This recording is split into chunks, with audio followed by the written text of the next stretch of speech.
चव्हाण आणि काँग्रेसचे प्रवक्ते हनुमंत पवार आपल्या सोबत आहे।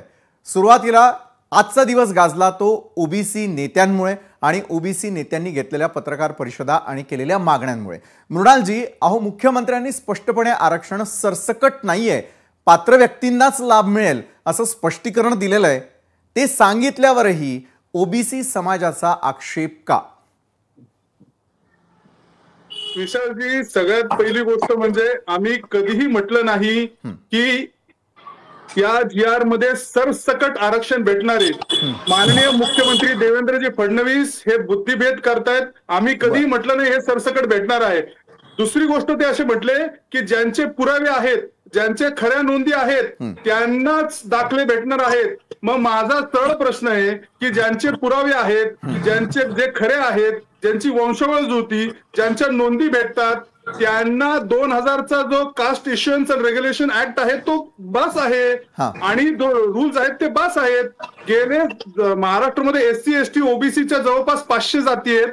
गेले 75 वर्ष याच कायद्या अनुषंगाने ते जातीचे दाखले आणि वैधता प्रमाणपत्र काढत आहेत। त्यांना कुठल्याही वेगळ्या कायद्याची गरज नाही पडली, कारण त्यांचे पुरावे आहेत, त्यांच्या नोंदी आहेत आणि ते खरे आहेत। जर कुणबी समाजातले, जे मराठा समाजातले जे कुणबी म्हणतात, ज्यांच्या नोंदी असतील, ज्यांची वंशावळ असेल आणि ते खरे असतील, तर त्यांना वेगळ्या कायद्याची, वेगळ्या जीआरची गरज काय? मुळात हा जीआर अशासाठी काढलेला आहे। माझं चॅलेंज आहे ना सरकारमध्ये कुणी यावं की ज्यांच्या नोंदी नाहीत आणि ज्यांची वंशावळ जुळत नाही त्यांना फक्त त्यांच्या नातेसंबंधातील, नातेसंबंध का नातेवाईक नाही, नातेसंबंधातील, गावातील आणि कुळातील ज्याच्या नोंदी आहेत त्यांनी जर शपथपत्र दिलं तर त्या आधारे त्याला कुणबी दाखला म्हणजे ओबीसी दाखला भेटू शकतो। म्हणजे ज्यांच्या नोंदी नाहीत आणि ज्यांची वंशावळ जुळत नाही हा त्यांच्यासाठी केलेला कायदा आहे। मुळात असं आहे ना की जे सुप्रीम कोर्ट आणि हायकोर्टचे जजमेंट्स आहेत, जे एक्झिस्टिंग कायदे आहेत, त्या कायद्यांच्या विरोधात जाणारा हा जीआर आहे। आणि ज्या गोष्टी भुजबळ साहेबांनी सांगितलं की कॅबिनेट समोर ठेवलेलं नाहीये, तर त्यामुळं आमचा विरोध आहे।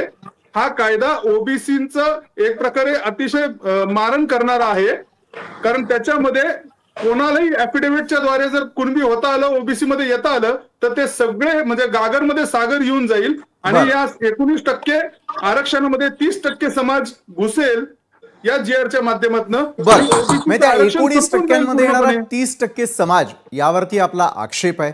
दुसरीकडे आपण जे आव्हान दिलं त्याचं उत्तर मी अजितजींकडून घेणार आहे। सरकारला तुम्ही आव्हान देताय